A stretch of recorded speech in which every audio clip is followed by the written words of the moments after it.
برادران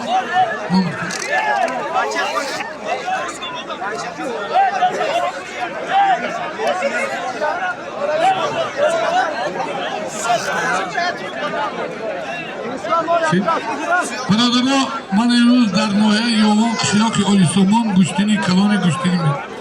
دو تا پهلوان شناخته جمهوری شربچه فرخاری شربچه خاولنگی یکی از برادران ما سید جعفر از غرب از ناحیه حال در میلیتسیای جرگتون کار میکنه خوشبحال سید جعفر جان تبریک کرده به خاطر کلی مردم بلند ناموس غرب برادر ما سید جعفر جان یک تا کنکریت نمایستره خوشبحال است.